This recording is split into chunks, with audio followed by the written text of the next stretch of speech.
Welcome, everybody. This is Spreadsheet and Lies. I'm Dan Fradenburgh, and I'm here with my co-host, the one who came up with all this idea, Ryan Yates. Ryan, how you doing? I'm doing well. My name is Ryan Yates. I am currently the VP of Finance and Compliance of Logic Capital. Do it again. Sure. I have my own consulting firm, Cardinal Financial Consulting, and among the beard, I do a lot of other things, but sorry. Excellent. So we've had a spell since our last episode. I'm really glad to get back to this again. Today we're going to talk about retirement funds. And hey there, my 9-year-old daughter has a reminder for you using this paper katana, and that is to make sure you hit the gear and use the speed controls, because it changes it from this, ready, into this.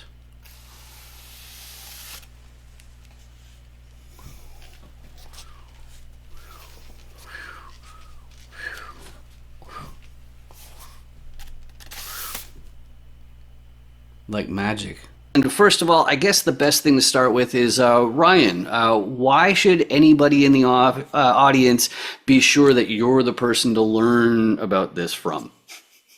Well, honestly, I don't have any skin in the game, and a lot of people who try to pitch you this need your money. Like I said in the past, and I think everyone knows, knowledge is free. There's deals that I work on that 99% of the people can't invest in, so there's no need to pitch it out there. I think the goal is to, spread the knowledge and the wealth so people are more prepared. We've had these conversations numerous times where, they don't teach financial responsibility. They don't teach you about the future. They teach you how to get a job and pay your bills, but that's about it. So that's why I'm here, and that's why you should trust me. I love it. I love it. And so, if anybody in the audience decides to sniff this armpit and sniff that one, and it smells a little bit like maple syrup, in other words, you're Canadian, then you are probably familiar with a TFSA, a tax-free savings account, which is the only real option that Canadians have for some sort of similar retirement fund. There's RSPs, there's different things like that. RSPs can't own anything, but we are talking about the land of the freedom where there's less maple syrup. So, as far as the options, I hear people throwing out around a few different terms, Roth IRA, 401k, self-directed 401k, self-directed IRA, self-directed whatever the heck. What are the options? What's the short version? What's the cheat sheet there, Ryan? I mean, the basic ones will be the 401k and the IRAs, right? Everything else, there's, I mean, for lack of a better term, an ask for every seat. What you're looking at is saving money for your future. Most employers have 401ks or 403bs where, you contribute, they match, and, it grows until you retire. And, each one has its own rules and regulations with the amount you can contribute versus the amount that they contribute. So, it's a good basis to kind of see what they have and what they offer. When you look at, IRAs before you get into the whole self-directed thing, it's a way to take a portion of your money, either pre-tax or post-tax, and invest in the future. And I think, like I said, there's so many opportunities out there. I think that you have to kind of measure what you want. Okay, so let's start with 401ks, because I think a lot of people in the audience are probably more familiar with them because of all the different work-related benefits where, they'll do like some sort of match, a contribution match and all that kind of stuff. But I think one of the most important things that people are aware of really quickly is it kind of feels a little bit like, let's face it, it feels like fake money because you can't touch it, you can't do anything with it, you can't, I think most people are confused even if there's an ability to get money out of that 401k when you switch jobs or what exactly you do with it. So starting with 401ks, what are your thoughts on that subject? Um, it always comes down to that personal responsibility and the personal what you want to do. I've had 401ks with just about every company I've worked for. They've come in handy. You can take hardship loans against them. You can't redeem out of them until you leave your job, but there's huge penalties. You're looking at like a 10% uh, a 10% fee to take your money out when you leave a job, plus whatever the rate is, which I think is the highest rate or something like that. And you end up with like 35 to 45% tax rate when you take that money out. And it's such a waste because the goal is for retirement. But not everyone has the same plans. So I think it really does come down to sitting down and talking to somebody. You know, it definitely helps. I mean, the biggest upside is for these plans. These plans earn a ton of fees. People don't notice it, and people, you're putting in, and it says your plan fee is 50 basis points, which is 0.5%. Sounds good. But if you look into these ETFs and all these other options, there's fees on top of fees. And there could be, a 2% asset management fee on there that you're losing a year, where, if you invest $100, you're down, $2 to $5 just to start. And it compounds. And again, I think, another thing they don't really tell you about is when you leave your job and you leave it behind, that plan continues to earn that money as long as it's there. So they tell you, yeah, you could take it out, but they never really say it. And I think that's kind of where it leads into the self-directed market. Okay. So now, one thing I was mentioning before, I know we're going to get into the IRAs and the self-directed versions of all of the above, but one of the things that has come up with an investor that I've got myself, he's already at retirement age, and even though you may know this about me, I'm from the internet, but most people don't know that I actually come from a very long line of people who had children. So that means I've interacted with some boomers, and boomers were basically, I frequently hear them say that they were sold a kind of a false bill of goods when it comes to these different retirement plans, because they talk about, deferring the tax. Like some of them, you defer the tax until your retirement age, you make the withdrawals from the retirement fund, and then some of them you pay the tax and then you put it in, and it has some sort of other advantages. I'm pretty fuzzy about the whole thing as a whole, but as far as some quick labels that we can share with the audience, which ones are tax deferred, which ones are otherwise? So most like 401ks are pre-tax, and as you get out, and it's funny if I get this wrong and it's on the internet, but oh well. Um, there's traditional IRAs, Roth IRAs. One is pre-tax, one is post-tax, and I don't want to, stake my name to it right now because I really don't remember. But one is going to be based on the amount you withdraw in your taxable income at that point, and the other one is tax-free. I think traditional is tax-free, so I don't quote me on that, but I'm going to go with it. So, if you put $100,000 in and you quadruple your money, you're sitting on, well, I mean, technically 400,000, depending on how you want to calculate it, right? When you go to redeem it in retirement age, which is what, 62 to 70 something now, it just keeps going up. But you could take it out tax-free. Whereas on the other side, if you put it in pre-tax, you're going to be taxed on the income that occurs at your current rate, which would be your retirement rate. Again, I think people who look at that more than anything else, they're looking at, okay, I'm only going to be making $30,000 a year. Social Security will help with some things, which is another scam, but that's a whole nother story. But, and I think, and actually, oddly enough, I'm not familiar with Canada at all. I did have a conversation with a few people who wanted to invest, and the rules and regulations they have there are probably more stringent than what they are here. And it's you get, and I don't know, we call it Social Security. I don't know what you guys call it, but if you make too much money, they just keep reducing it till it goes down to zero, which it doesn't really help at all, considering down here you pay into it for like 2, 3 decades, put all this money in, and you might get nothing out at the end. But that's a different scam. Right. Yeah. The Canadian equivalent of it is it's called CPP, which is the Canada Pension Plan.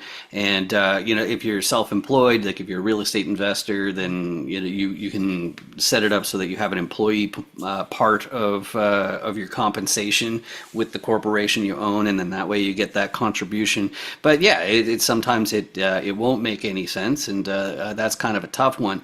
And I guess to clear up a little bit of a mystery, Ryan, you're a fractional CFO for a few different companies and entities and all that sort of stuff. And that's really your bread and butter, is knowing the corporate side. And like what we're talking about here about 401ks and self-directed IRAs, all that kind of stuff, that's all personal, right? There's no equivalent, like, corporations don't retire, right? So, right, there isn't. But as an individual, and this kind of goes on from being an employee to being an employer, business side, and self-employed. There's those options as well, and that's the key, right? There's both self-employed IRAs and 401ks, and you can contribute up to a certain amount every year. And even when you're in a small business, if you want to contribute, you have, the first 3 months of the next year to get your taxes done and find out that on your net profit, you can contribute 25% up until a certain amount.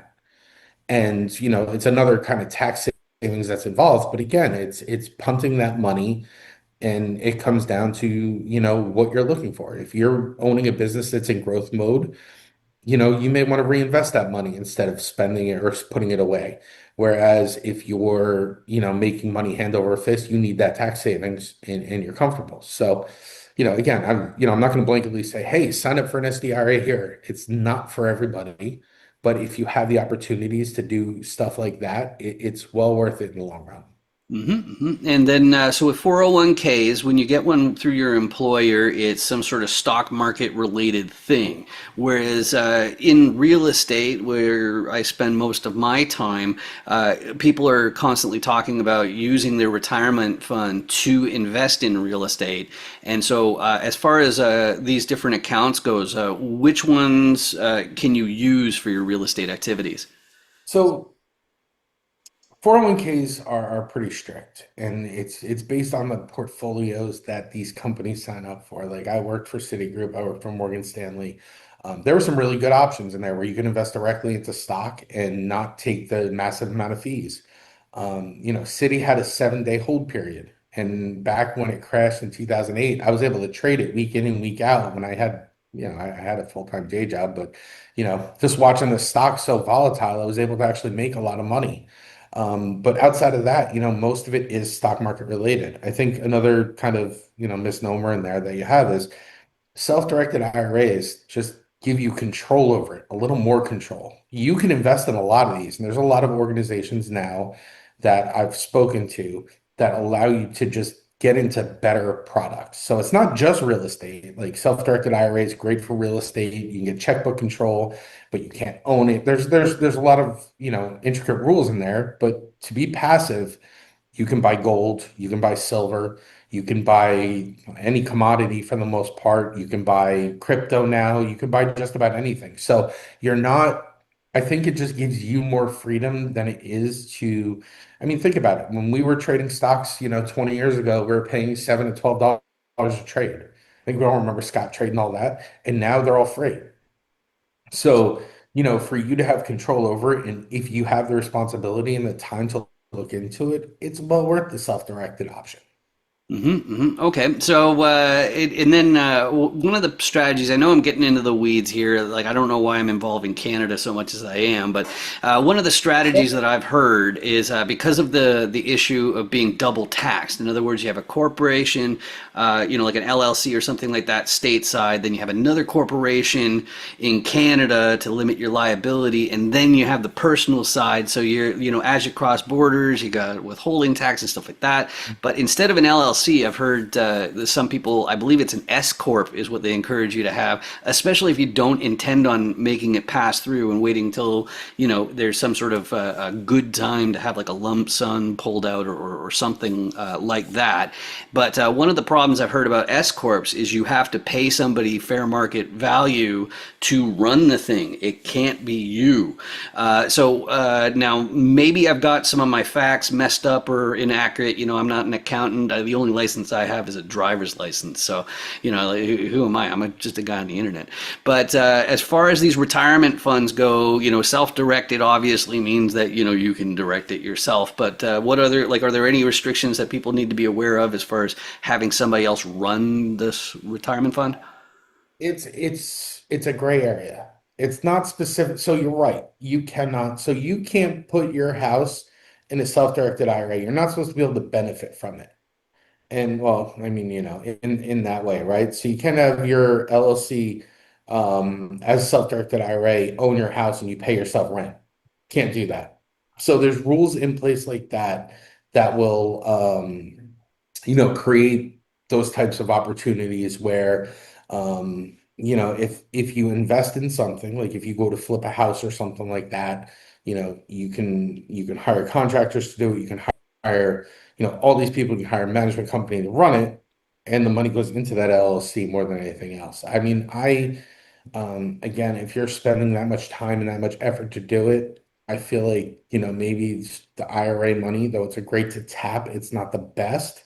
Where you have all those loopholes to jump through, you should probably maybe do it on your own and go into it. I think if I was going to be, I mean, the real estate people are going to be real estate people. Stock traders are going to be stock traders. But if you have a regular 9 to 5 and you're doing it on top of that, and that's what you want for your future, you don't put it in an SDIRA. I mean, there's loopholes, there's trusts, and all this other stuff that people do. I feel like it's way overcomplicated.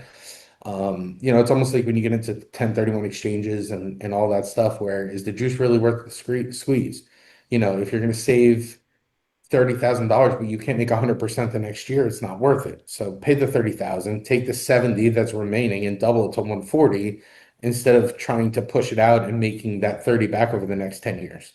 Um, so, I mean, in most cases, I'd rather be passive in a self-directed IRA, but that's just where my risk tolerance is more than anything else because, that is my retirement. And if I trust the third party, I trust the sponsor, or I trust something, in that way, or I trust myself if it was going to be commodities, right? Then again, I listened to a podcast recently that has completely sworn me off of, gold and silver for any time soon, but there's a lot of opportunities out there for you to be passive and watch it grow while you're focusing on what you're good at. All right, and we're not talking about Air Jordans or like Pokemon cards, huh?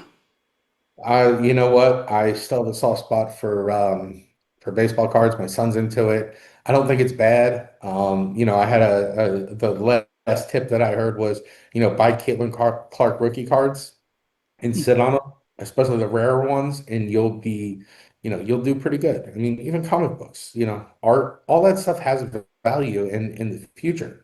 Mhm. You can be like me. I have a baseball that's signed by Don Drysdale and Tommy Lasorda, both, Los Angeles Dodgers.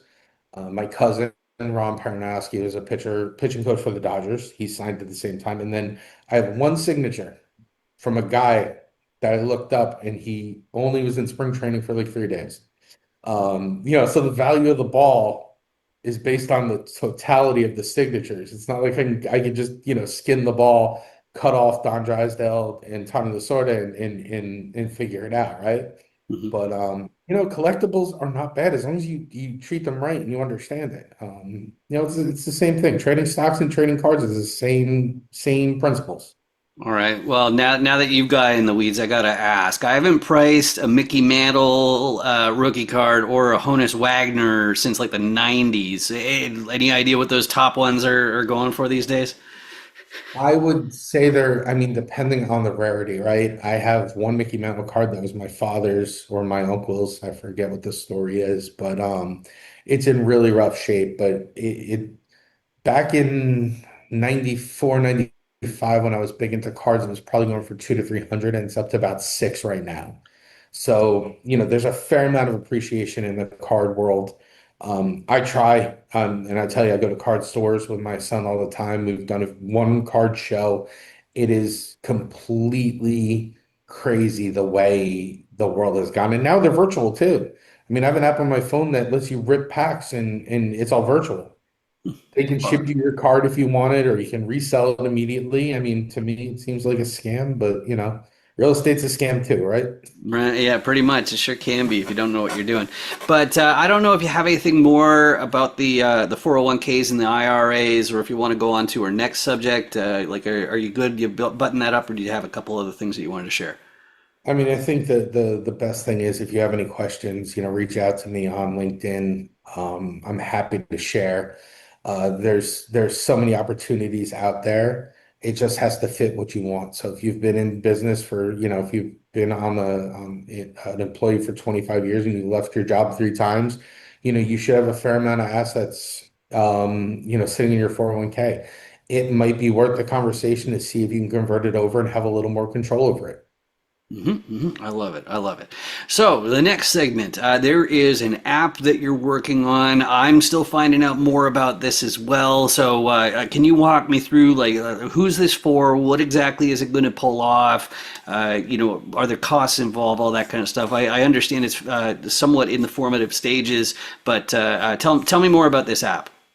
Well, originally it was supposed to be towards self-directed IRAs only and to teach people about it. And I think it's got to expand, right? I think that, after speaking with family members who are just getting into the workforce, I have cousins who are in their early 20s. I have, family members in their 50s and 60s who are just kind of asking questions as they go. I've had a few of them convert over to self-directed IRAs. I had a few of them stay the way they are, right?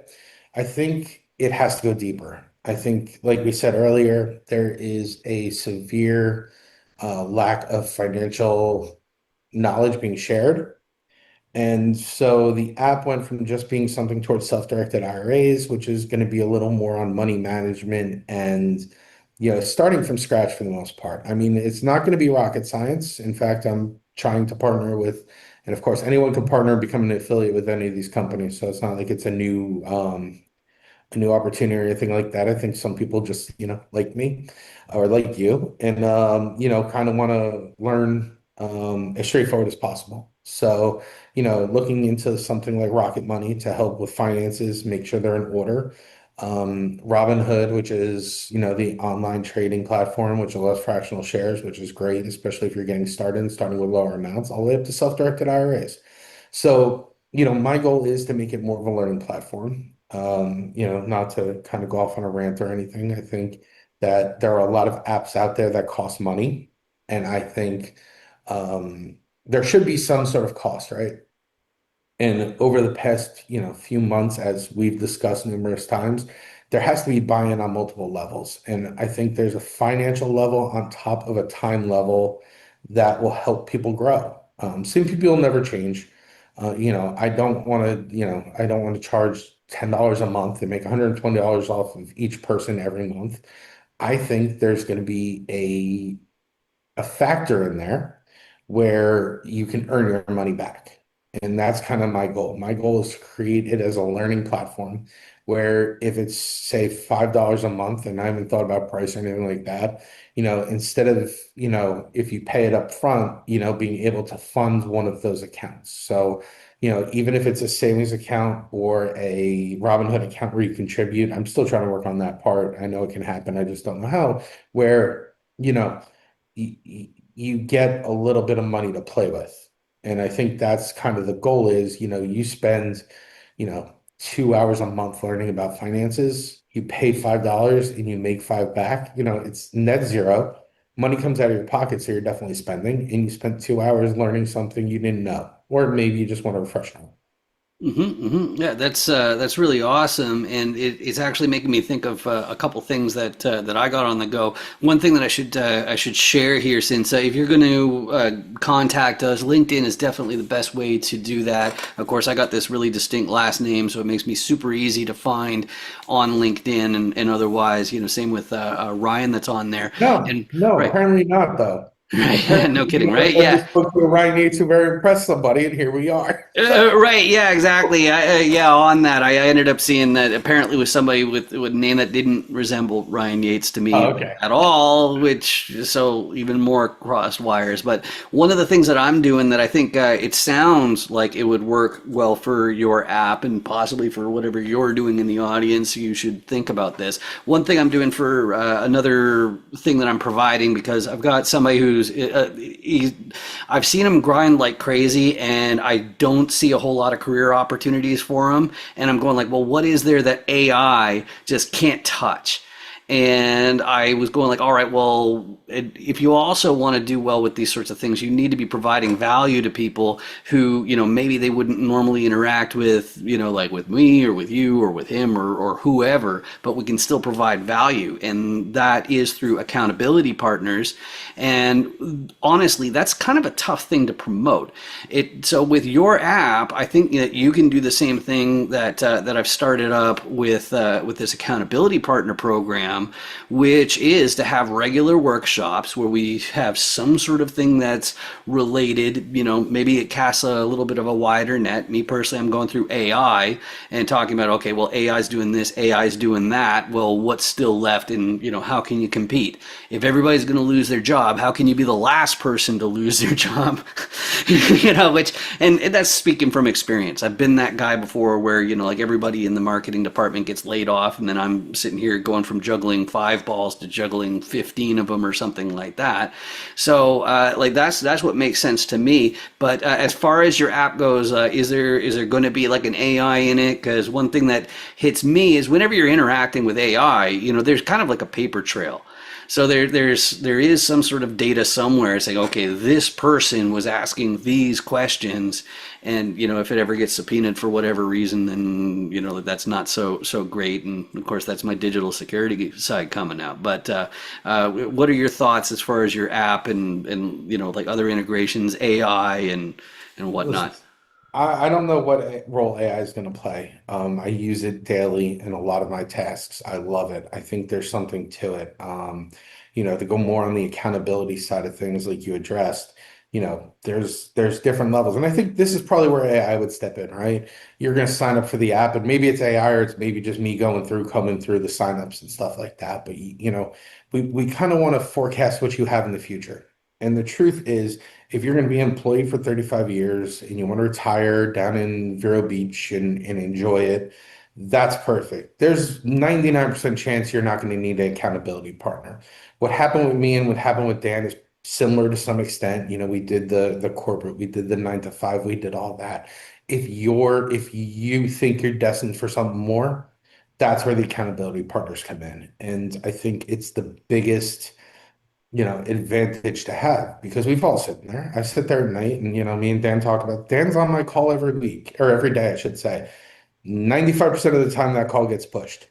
Outside of that, we're telling jokes half the time. So what really gets done in those half hours where, being able to sit down for whether it's 15 minutes or 45 minutes or whatever, and I know Dan's structure, we've talked about it. I think it's great where if you want to start something, that's the way to go. And then when you come back and, whether you're on the app or not, it doesn't really make a difference. But as you look to launch, Dan is huge with marketing.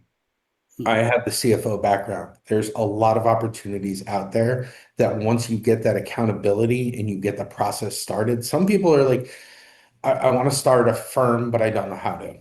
And it's really 5 minutes on just signing out to the government websites, creating an EIN in the US, whatever you want to call it, in Canada. um, but and filing with the state, it takes about an hour and a half. Some people that don't have the $500 or so to set it up, you could just do it. And I think that's how I started. And coming through each iteration of what Cardinals looked like with all the other companies I worked for, what gets you here won't get you there. So you have to keep thinking bigger and keep failing and trying again. But I think accountability is huge because where would I be now with accountability? Probably a lot farther. Yeah, I hear you, and it's funny because like you're mentioning it. One of the common threads between the CFO, CTO, CMO, all that kind of stuff is like we're doers. Okay, the house doesn't get built until somebody actually puts in the elbow grease, and so it's a different sort of role than you typically have as a founder or a CEO or something like that. And when you're juggling all these different balls, all these things you got to do, you honestly, like inside your head, it just becomes like a ball of cats all chasing each other's tails, and it's just so difficult to push yourself to do even the most basic things sometimes, just because it's like, okay, does it really matter if I do it today or if I push it off for another 3 days or something? But you have to have that baseline, and the thing that I'm looking forward to, even though like the thing that's funny about like what you were saying is that that's more from my perspective when you're first starting, whereas I was thinking like, when you've more or less made up your mind on what you want to accomplish, but you just need like a buddy, who's sitting there, like jogging along with you. It's like, okay, so what are we doing now, right? But when you're a doer, when you're a CFO, a CTO, CMO, any of those, then you really are, relying on what you're being told to do, and that person just doesn't exist. And if you are the CEO or the founder, then you've also got this problem with a power dynamic, which is that people know that their paycheck depends on the relationship between you and them. So most of the time, they're not going to give it to you straight. They're not going to tell you what's going on. And the way I've designed these accountability partner check-ins is so that it's just feeding you your own ideas back to you, and holding you accountable. So it's just a reflection of yourself. And that's what I found I needed as I was building these different entities and services and all that sort of stuff. So that's really exciting. So make sure you check out our LinkedIn's to know what sort of workshops and all that kind of stuff we have. But that's all I've got for today. One thing you can do if you want to do us a huge favor, you can hit that big ugly subscribe button down there. Maybe put down a comment, because that's what the YouTube algorithm loves. You can tell Ryan how dreamy his eyes are, or how epic his beard is. This is something that'll make his day. See, look at him. He's so happy. And it costs you absolutely nothing to do it. You can hit a like, all that kind of stuff, and we'll see you on some more. So, Ryan, did you have anything else before everybody gets the rest of their day back?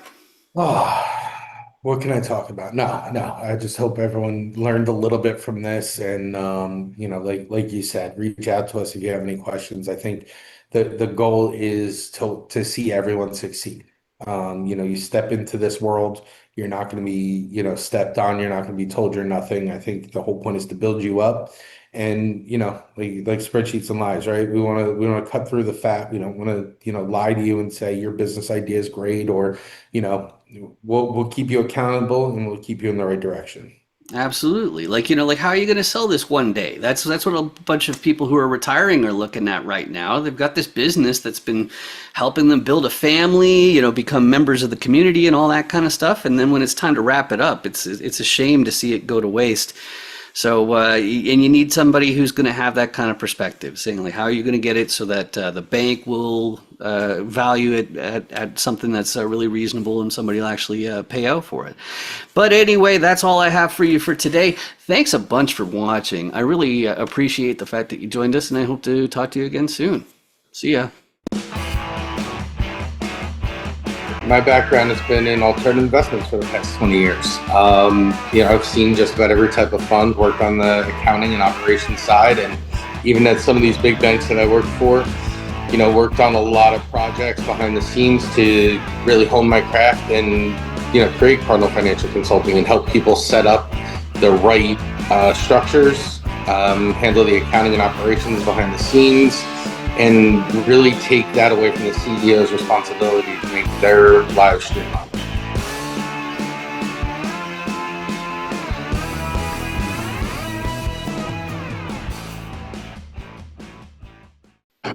Sorry.